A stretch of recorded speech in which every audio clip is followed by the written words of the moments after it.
এই বিশ্বকে medical science, technology এগুলো কারা দিয়েছে? প্রযুক্তি, টেকনোলজি, উন্নত সমরবিদ্যা, রসায়ন, চিকিৎসা শাস্ত্র, কোন শাস্ত্রের নাম বলবেন? জ্যোতিষশাস্ত্র। কারা মূল থটস গুলো কারা দিয়েছে? গোড়ায় গিয়ে দেখেন কোনো না কোনো মুসলিম মনীষীর নাম পাবেন।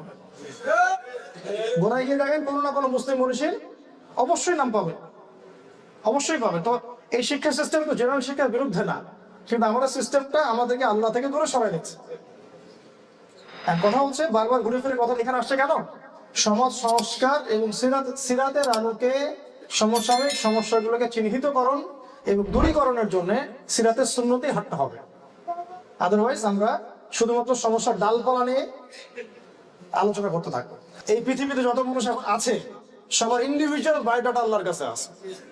এর আগে যত কোটি কোটি মানুষ চলে গেছে সবার আছে, এরপরেও যত কোটি কোটি মানুষ আসবে সবার আছে।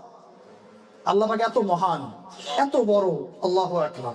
ওয়া কুল্লুহুম, শুধু তাই না, শেষেরটা হচ্ছে ওয়া কুল্লুহুম, এবং তাদের সবাই আমার সব দাস।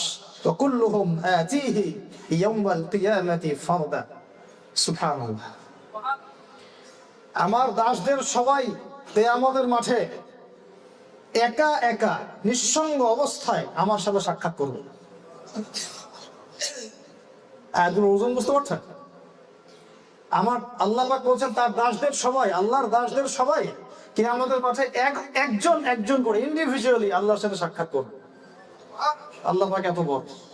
আমি একটা বিষয় বুঝি না যে আমরা যদি সেকুলার রাষ্ট্রই গঠন করতে হয় তাহলে প্রত্যেকটা ডিপার্টমেন্ট ওয়াইজ আমরা কেন ভাগ করে দেই না? ধরেন সনাতন ধর্মাবলম্বী ভাই, সনাতন বলছি তাদের ভাষ্য অনুযায়ী আর কি, কারণ পৃথিবীতে সবচেয়ে সনাতন ধর্ম ইসলাম। সবচেয়ে সনাতন ধর্ম কি? ইসলাম। এরপরে শিরকের উৎপত্তি হয়েছে নূহ আলাইহিস সালামের যুগে। তাদের ভাষ্য অনুযায়ী বললাম, তাদের ধরেন কোনো অনুষ্ঠান হচ্ছে, সেখানে আমরা কেন তাদের ধর্মাবলম্বী মানুষদেরকে আলাদা করে দিচ্ছি না? সেখানে প্রোটেকশন দেওয়া, সেখানে গার্ড দেওয়া, সেখানকার নিরাপত্তা দেওয়া, সেটাকে সুষ্ঠুভাবে পরিচালনা করার জন্য রাষ্ট্রীয় সহযোগিতার ক্ষেত্রে আমরা কেন এই ডিপার্টমেন্টটাকে আলাদা করছি? সিমিলারলি যখন খ্রিস্টানিজমের কোনো অনুষ্ঠান আসে তখন আমরা কেন এই সেকশনটাকে আলাদা করছি না? কেন আমরা হিন্দু মুসলিম খ্রিস্টান মিক্স করতে যাচ্ছি? আমরা কি নতুন কোনো ধর্ম প্রয়োগ করতে যাচ্ছি? একটা অনুষ্ঠান হচ্ছে, ধরেন কোরবানির ঈদ হচ্ছে, গরু জবাই করছে, এখানে কি একজন হিন্দু অফিসারকে দায়িত্ব দেওয়াটা শোভনীয় হবে? তার ধর্মীয় সেন্টিমেন্ট লাগবে না? স্বাভাবিক লাগতেই পারে। তাহলে যখন পূজা হচ্ছে কেন একজন মুসলিম পুলিশ অফিসারকে আপনি দায়িত্ব দিচ্ছেন? তারও তো এইগুলো লাগছে।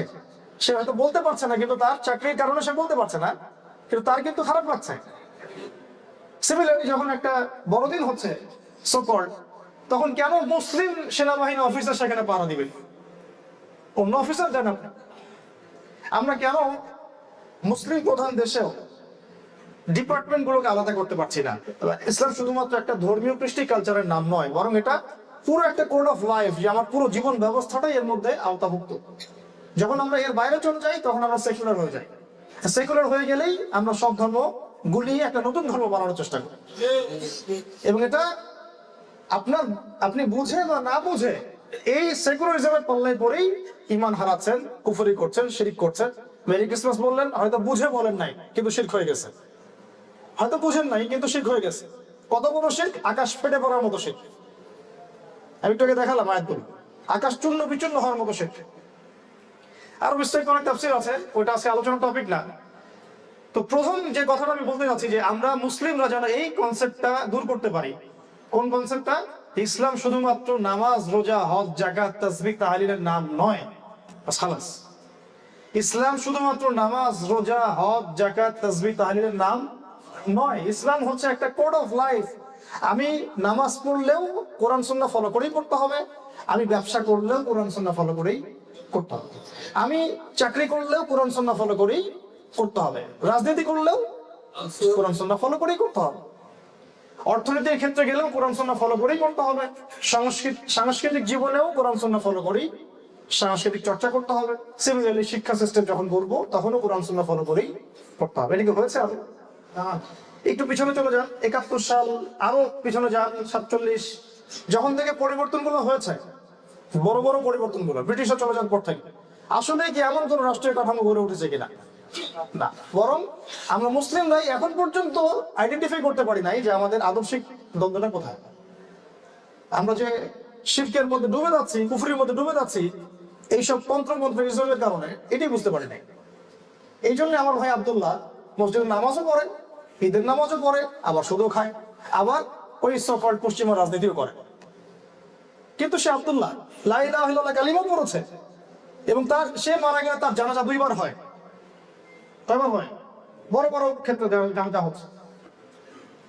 সে দাবি করে আমি মুসলিম, তার বাসায় কোরআন আছে, সেও চায় আমার ছেলে হাফেজ হোক, সেও চায় যে আমার আহলিয়ারা পর্দায় থাকুক, কিন্তু এইদিকে ইকোনমি, কালচার, এডুকেশন এবং পলিটিক্স, এই 4টা বড় বড় ডিপার্টমেন্টে তারা আল্লাহর সাথে শিরক করছেন, কুফরি করছেন। এখন পর্যন্ত আমরা এই কনসেপ্টটা ক্লিয়ার করতে পারি নাই।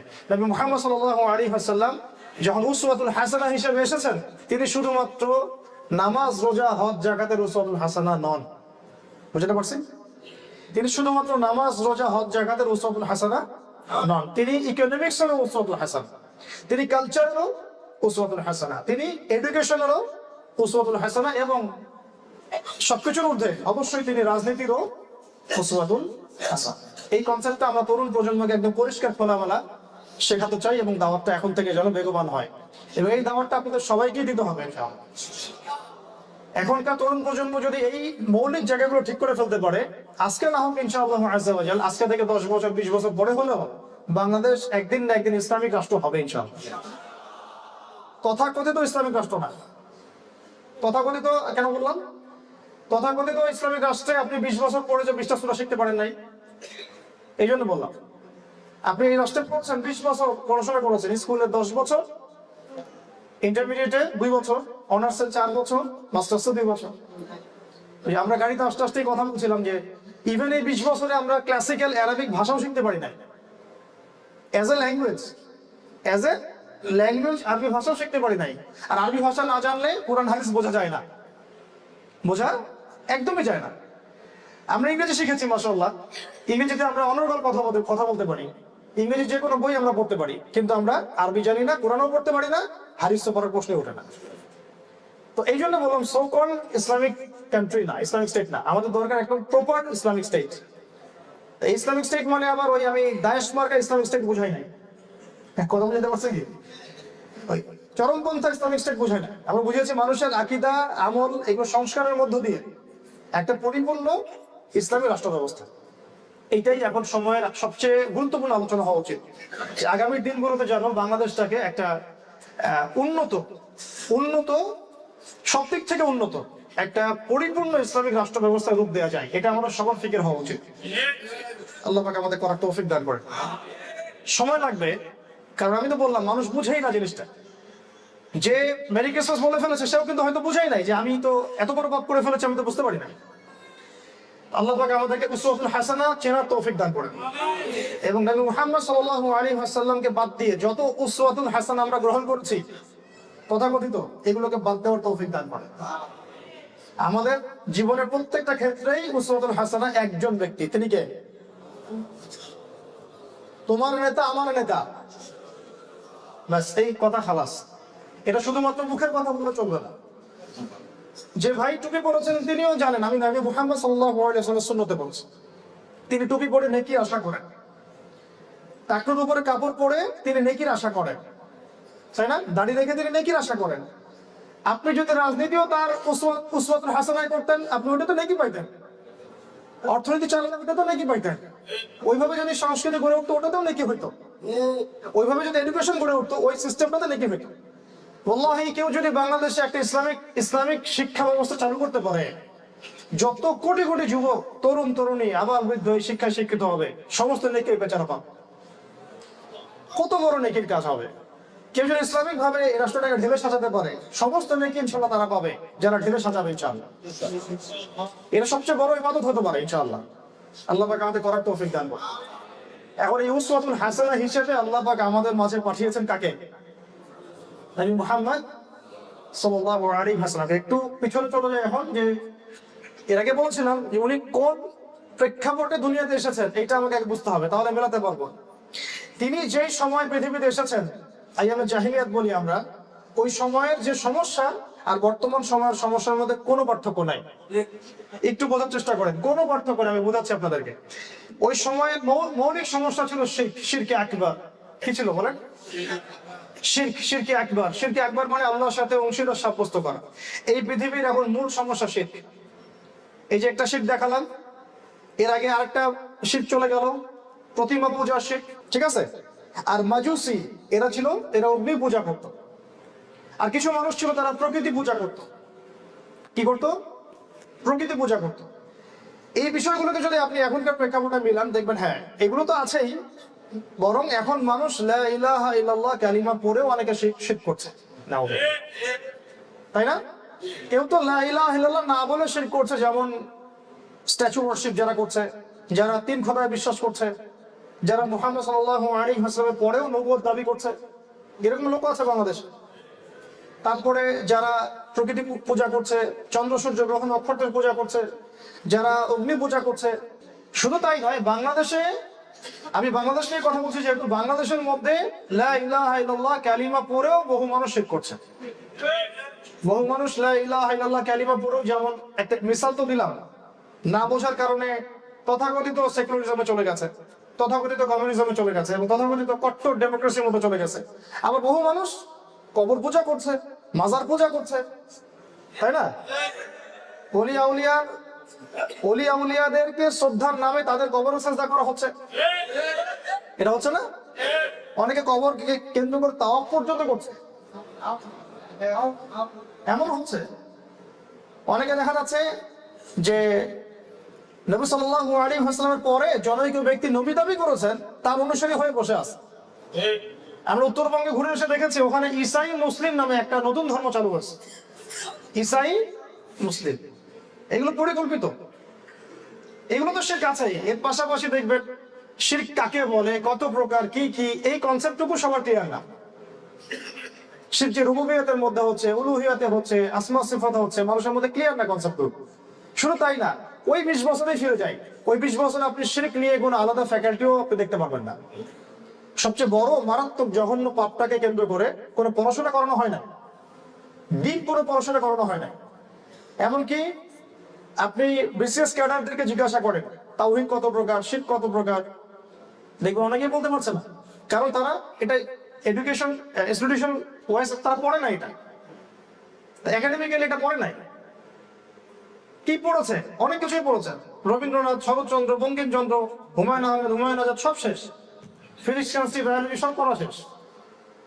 পারমাণবিক ভর, পারমাণবিক সংখ্যার নাম বলেন, পর্যায় সারণী একদম গড়গড় করে বলে দিই, সবাই বলে দিতে হবে, অনেকেই বলে দিবে। হায়ার ম্যাথের বড় বড় সূত্রগুলো মুখস্থ হয়ে গেছে, নিউটন পড়া শেষ, সব শেষ, কিন্তু কোরআন তেলাওয়াতটা ঠিক নাই, কোরআন তেলাওয়াতটাও ঠিক নাই। শিরক কাকে বলে, কত প্রকার তারা জানছেন না। তো ঘুরে ফিরে কথা ওইখানে যাচ্ছে আর কি, শিক্ষা ব্যবস্থাটাকে ঢেলে সাজানো খুব জরুরি। না হলে আমাদের এই নতুন প্রজন্ম আবার দেখা যাবে আবেগে হয়তো অনেক কিছু করবে ঠিকই, কিন্তু বেস ঠিক হবে না, বেসটা ঠিক করতে হবে। এই প্রজন্ম যা শিখেছে তারা একাডেমিক্যালি শিখে নাই, হয়তো কোনো হুজুরের কাছে শিখেছে, বা লেকচার শুনে শিখেছে, বা কোনো স্কলারের কাছে গিয়ে শিখেছে। তারা এই 20 বছর ঢেলে দিয়ে শিখতে পারে না, প্রতিষ্ঠানে তারা শিখে নাই। তো এই শিরকের সমস্যাটা এখন মুসলিমদের মধ্যেও আছে। ইভেন আল্লাহ পাকের হালালকে মুসলিমরা হারাম করে নিচ্ছে, আবার আল্লাহর হারামকে তারা হালাল করে নিচ্ছে। আমাদের দেশে মাদকের আইন পাশ করা আছে, কি করা আছে? পাশ করা আছে। এই জায়গায় তো বলি যে আমরা তো ডেমোক্রেসি বুঝি নাই, আমরা পশ্চিমাদের ডেমোক্রেসি আর ওদের যে ফাঁদ, এটা আমরা বুঝতে পারি নাই। ওরা আমাদের মতো করে এই ডেমোক্রেসি চর্চা করে না, আমাদের মতো করে তারা করে না, আমরা যেভাবে করতে চাই। আমরা বেশি প্রভুভক্ত হয়ে গেছে। আল্লাহ পাক আমাদেরকে এই শিরকগুলো থেকে বেঁচে থাকার তৌফিক দান করেন। এগুলোও কিন্তু শিরক, শুধু যে অমুসলিমরা শিরক করছে তা না, মুসলিমরাও শিরক করছে। এগুলো শিরক এবং কুফরের পর্যায়ে করছে। সুবহানাল্লাহ। এরপরে ওই সময় ছিল সুদের ফিতনা। এখনকার সুদের ফিতনা নিয়ে বললে আলাদা সেশন লাগবে, ওটা আরো 2 ঘন্টা আলোচনা। সুদ কাকে বলে, কত প্রকার, কি কি, ভুলেই গেছে মানুষ যে কাগজের টাকার মধ্যে সুদ আছে। মানুষ এগুলো এখন বললে বিশ্বাসও করতো না আগে, এখন তো বিশ্বাস করে কিছু কিছু। ইলেকট্রনিক মানির মধ্যে যে সুদ আছে, মানুষকে আগে বললে মানুষ আমাদের দিকে হাসতো আর কি। এখন তারা বোঝে হ্যাঁ এখানে সুদ আছে। আরো ভয়ঙ্কর সুদ আসবে, যেটা হলো ক্রিপ্টোকারেন্সি, এবং যেটাকে আমরা বলছি যে বিটকয়েন্স, এটা আরো ভয়ঙ্কর।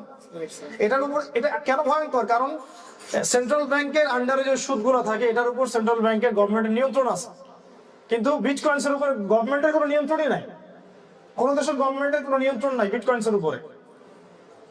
আরো মারাত্মক সুদ সুদ আমাদের দেশের মানুষ এই সুদটা বুঝে যে এই ঈদের আগের রাত্রে কচকচা টাকা নেই, আমরা নিয়ে একটু বেশি টাকা দেই না, এখানে যে একটু বেশি টাকা দিয়ে কচকচা টাকা নিলাম এটা সুদ, সে বুঝতে পারছে। এখন থেকে মানুষ এটা বুঝতে পারে, বলে যে হ্যাঁ এটা সুদ আছে। কারণ আপনি অল্প টাকা দিয়ে বেশি, মানে অল্প টাকা দিয়ে বেশি টাকা নিতে পারবেন না, বেশি টাকা দিয়ে অল্প টাকা নিতে পারবেন না, সেম সেম হতে হবে জিনিসটা। এইটা বুঝে মানুষ। কিন্তু আন্তর্জাতিক বাজারে গিয়ে ডলারের যে আধিপত্য, ডলারের যে জুলুম, যে $1 দিয়ে আপনাকে কিনতে হচ্ছে কত, হ্যাঁ, এটা মানুষ, যে এর মধ্যে যে রিবা আছে এটা মানুষ বোঝে না। এবং এটা জুলুমও বটে, শুধু রিবা আছে তা না, বরং জুলুমও বটে। আর এখানে ইনফ্লেশনও আছে, এগুলো তো আছে। এখানে অনেক কথা, এতগুলো কথা আলোচনা করলে মাথা আপনাদের ঘুরতে থাকবে। মূল কথাটা হচ্ছে যে ওই সময় যেমন সুদভিত্তিক অর্থ ব্যবস্থা ছিল, এখন এটা বৈশ্বিক রূপ লাভ করছে। এখান থেকে বের হওয়া খুব ডিফিকাল্ট। আমরা দাঁড়িয়ে ডুবি রেখেও বের হতে পারছি না এখান থেকে। কেউ দাবি করতে পারবে না যে আমি সুদমুক্ত জীবন যাপন করি, আমিও পারবো না, আপনিও পারবেন, এটা মিথ্যা কথা। কেউ সুদ মুক্ত জীবন যেমন আমরা করতে পারি। হ্যাঁ, তবে এখানে সুদের এই সিস্টেমের ভিতরে থেকেও যে ভাইয়েরা সুদ থেকে বের হওয়ার চেষ্টা করছেন, ইসলামিক ফাইন্যান্সের মাধ্যমে হোক, ইসলামিক ব্যাংকিং এর মাধ্যমে হোক, তাদেরকে আমাদেরকে অ্যাপ্রিসিয়েট করা উচিত এবং তাদের সাথে আমাদের থাকা উচিত। এই কারণে যে তারা অ্যাটলিস্ট চেষ্টা করছেন এখান থেকে বের হওয়ার জন্য। তারাও জানেন এটা 100% পসিবল হচ্ছে না। তো রিবার এই জুলুম, এই যে অভিশাপ, এটা কি এই বিশ্বে নাই? এখন যদি আপনারা বিশ্বের এই সমস্যাগুলোকে একটা কেন্দ্রে নিয়ে যেতে চান, আপনারা দেখবেন এই কেন্দ্রটা হচ্ছে পশ্চিমা সভ্যতা। পিছনে যান যে কারা এই সুদটাকে পুরো বিশ্ব জুড়ে চাপিয়ে দিয়েছে, কোন সভ্যতা? এটা কি সাবকন্টিনেন্ট থেকে করা হয়েছে? আমাদের দেশ থেকে করা হয়েছে? ব্রিটিশরা করেছে ওই সময় থেকে। অর্থাৎ তারা এই বিশ্ববাসীকে সুদ খাইয়েছে। এখন যদি আমরা মিলাতে পারি যে হ্যাঁ ওই জাহিলিয়াত গুলো এখনো বিদ্যমান, হয়তো বড় স্কেলে বা ছোট স্কেলে, তাহলে এই যুগেও এই অবস্থাকে পরিবর্তন করার জন্য উসওয়াতুল হাসানা হবেন কে? এইটুকু তো বুঝি আমরা। এখন কথা হচ্ছে কিভাবে নবী সাল্লাল্লাহু আলাইহি ওয়াসাল্লাম এরকম একটা অন্ধকারাচ্ছন্ন যুগটাকে পরিবর্তন করলেন, কিভাবে করলেন? এটা তো প্রশ্ন নাকি? এবং আমরা কিভাবে করতে পারি? আমাদের জন্য সলিউশন হচ্ছে একটাই, তাকে এমন ভাবে তাকে অনুসরণ করা যেমন তিনি যেখানে পা ফেলেছেন আমি সেখানে পা ফেলবো, তিনি যেখান থেকে সরে গেছেন আমি সেখান থেকে সরে যাব, তিনি যা বলেছেন আমি তাই বলবো, তিনি যা করেছেন আমি তাই করব, তিনি যা বলেন নাই আমি তা বলবো না, তিনি যা করেন নাই আমি তা করবো না। একদম হ্যাঁ, মুহাম্মদ সাল্লাল্লাহু আলাইহি ওয়াসাল্লামকে অন্ধভাবে অনুসরণ করতে হবে। কোনো যুক্তির দরকার নাই এখানে, কোনো যুক্তি, বিজ্ঞান, তর্ক, দর্শন কিচ্ছু দরকার নাই। নবীজি করেছেন আমি করব, নবীজি করেন নাই আমি করব না, সাহাবীরা করেছেন আমি করব, সাহাবীরা করেন নাই আমি করব। নবী পথ দেখিয়েছেন আমি সেই পথে হাঁটবো, তিনি যে পথ থেকে দূরে থাকতে বলেছেন আমি দূরে থাকবো। তাহলে এখন শর্ট টাইমে সেখানে খুব মুশকিল। এই জন্য বলেছেন প্রথমে যে কারা কারা সিরাত পড়েছেন অন্তত জীবনে একবার। যারা পড়েছেন তারা খুব সহজেই হয়তো ধরতে পারছেন, যারা পড়েন নাই তাদের হয়তো একটু বেগ পেতে হচ্ছে। তো তিনি শুরু করেছেন কি দিয়ে দেখুন, তিনি শুরু করেছেন বেসিক্যালি কোন আদেশ দিয়ে না, বরং একটা আমল দিয়ে। কি বললাম শব্দটা? তিনি কোন আদেশ দিয়ে কাজ শুরু করেন নাই। আমরা কিন্তু আদেশ দিয়ে কাজ শুরু করতে চাই, তিনি করেছেন একটা আমল দিয়ে কাজ শুরু করছেন। কারণ আদেশ আসছে আল্লাহ রাব্বুল আলামিনের পক্ষ থেকে, তিনি সেটা আমল করছেন। সর্বপ্রথম তার উপর যে আদেশটা এসেছে তা হলো পড়াশোনা করতে, জ্ঞান অর্জন। কি আসছে? ওই যে ঘুরে ফিরে কথা 20 বছর যাচ্ছে না, কেন যাচ্ছে? কারণ আমি প্রবল ভাবে ফিল করি ওই 20 বছরে যদি আমরা অন্তত পক্ষে আমরা একটা ম্যান্ডেটরি সাবজেক্টে যেভাবে গুরুত্ব দিয়েছি ওইভাবে যদি আমরা কোরআন হাদিস আরবিকে গুরুত্ব দিতাম, তাহলে আজকে আমরা আমাদের মধ্য থেকে স্কলার থাকতো, এখান থেকে মুফতি হতো, এই সিস্টেম থেকেই মুহাদ্দিস মুফাসসিরের জন্ম হতো, কিন্তু হয় নাই। আর আপনাদের কাছে পরিসংখ্যান নেই, আমার কাছে পরিসংখ্যান আছে যে বাংলাদেশে কত কোটি ছেলে মেয়ে জেনারেল শিক্ষায় শিক্ষিত হচ্ছে, কত কোটি প্রতি বছর। তো প্রতি বছর এত কোটি জনসম্পদকে আমি নষ্ট করছি। ধ্বংস করতেছে শুধু শিক্ষা সিস্টেমের কারণে। অথচ নবী সাল্লাল্লাহু আলাইহি ওয়াসাল্লামকে আল্লাহ পাক প্রথম আদেশ করেছেন ইকরা বিসমি রাব্বিকাল্লাযী খালাক। ওই জাহিলি সমাজে এত পাপ, এত অনাচার, ভালো করে মিলাই দেখেন, ওই জাহিলি সমাজে এত এত পাপ, এত এত অনাচার, তারপরেও আল্লাহ পাক কিন্তু বলেন নাই সবার আগে ইয়া মুহাম্মদ তুমি নামাজ পড়ো, ইয়া মুহাম্মদ তুমি আগে যাকাত দাও, ইয়া মুহাম্মদ আগে মূর্তিগুলো ভেঙে ফেলো। বলেছেন? ইয়া মুহাম্মদ তুমি সুদ ছেড়ে দাও, ইয়া মুহাম্মদ তুমি মাদক দ্রব্য সেবন করো না। আল্লাহ পাক এমন কোন আদেশ দিয়েছেন? এত এত পাপের মধ্যে আল্লাহ পাক এই পাপগুলোকে স্পেসিফিকলি মেনশন করে সংস্কার না করে পড়াশোনার কথা কেন বললেন? কারণ যদি একজন মানুষের মধ্যে এবং একটা সমাজের মধ্যে জ্ঞানতাত্ত্বিক বিপ্লব ঘটে, সমস্যা অটোমেটিক্যালি সলভ হয়ে যায়। এই কারণে সমস্যার গোড়ায় আল্লাহ রাব্বুল আলামিন হাত দিয়েছেন। সমস্যার গোড়াটা হচ্ছে এই সমাজের মধ্যে আলো নাই, এই সমাজটা অন্ধকার। এই অন্ধকারাচ্ছন্ন সমাজটাকে আলোকিত করতে হলে একটা আলোর উৎস দরকার। সে আলোর উৎসটাই হচ্ছে কোরআন। উৎসটা কি? কোরআন। এটাই আল্লাহ নবী সাল্লাল্লাহু আলাইহি ওয়াসাল্লাম পড়তে বলা হচ্ছে, কোরআন বিসমি রাব্বিকাল্লাযী খালাক। আপনি পড়েন আপনার রবের নামে যিনি আপনাকে সৃষ্টি করেছেন। তাহলে আমাদের সমাজে, আমাদের দেশে বা আমাদের বিশ্বে এই এত এত সমস্যা, এত এত সমস্যা লিস্ট করলে 100টা 1000টা হবে। একটা একটা করে কি আমি সলভ করতে পারবো? তাহলে একটা একটা করে সলভ করতে গেলে আমার 1000 বছর লাগবে, কিন্তু যদি নবীর সুন্নতে হাঁটি আমার 23 বছর লাগবে। বুঝতে পারছি? যদি একটা একটা করে ধরে আমি সলভ করতে চাই তাহলে আমার 1000 বছর লাগবে, হয়তো তাও হবে কিনা আল্লাহ ভালো জানেন। আর যদি নবীর সুন্নত ধরে আগাই আমার 23 বছর লাগবে। 23 বছর আমরা হাঁটি না এই পথে, বড় 23 বছর তো উল্টা পাল্টা পড়াশোনা করলাম। ভেবে দেখেন কথাগুলো, 23 বছর কিন্তু আমরা হাঁটি নাই, 23 বছর আমরা উল্টা পাল্টা পড়াশোনা করছি। আর আল্লাহ নবীকে আল্লাহ পাক বলেছেন ইকরা বিসমি রাব্বিকাল্লাযী খালাক। আপনি পড়েন আপনার রবের নামে যিনি আপনাকে সৃষ্টি করেছেন। খালাকাল ইনসানা মিন আলাক, যিনি মানুষকে সৃষ্টি করেছেন জমাট বাঁধা রক্তপিণ্ড থেকে। ইকরা ওয়া রাব্বুকাল আকরাম, পড়েন আপনার রব মহিমান্বিত। আল্লাযী আল্লামা বিল কলম, যিনি মানুষকে কলম দ্বারা জ্ঞান শিক্ষা দিয়েছেন। আল্লামাল ইনসান মা লাম ইয়ালাম, তিনি মানুষকে সেই জ্ঞান শিক্ষা দিয়েছেন যা মানুষ জানতো না। আমরা সৃষ্টিগতভাবে জ্ঞানী ছিলাম না, আল্লাহ পাক আমাদেরকে জ্ঞান শিক্ষা দিয়েছেন তাও কলম দিয়ে। আল্লামাল আদমাল আসমাআ কুল্লাহা, আল্লাহ পাক বলেছেন আমি আদমকে সমস্ত নাম শিক্ষা দিয়েছি। সুবহানাল্লাহ। আল্লাহ পাক আমাদের পিতাকে সমস্ত নাম তার পক্ষ থেকে শিক্ষা দিয়েছে। তাহলে জ্ঞানের মূল উৎস কে? আমাদের শিক্ষা সিস্টেমের সাথে কি জ্ঞানের উৎসের সম্পর্ক আছে? আদৌ নাই। তাহলে আমরা কিভাবে জ্ঞানী হব? আর ওই জ্ঞান দিয়ে কিভাবে বা সংস্কার করা যাবে? আল্লাহ পাক আমাদের এই শিক্ষা সিস্টেমটাকে ঢেলে সাজানোর তৌফিক দান করেন। এই সিস্টেম কি জেনারেল শিক্ষার বিরুদ্ধে? কখনোই না। কিন্তু এমন ভাবে রিফর্ম করা যায় যাতে আমার ছেলে মাশাআল্লাহ ধর্মীয় জ্ঞানও পারদর্শী হবে, বৈষয়িক জ্ঞানও পারদর্শী হবে, হতেই পারে।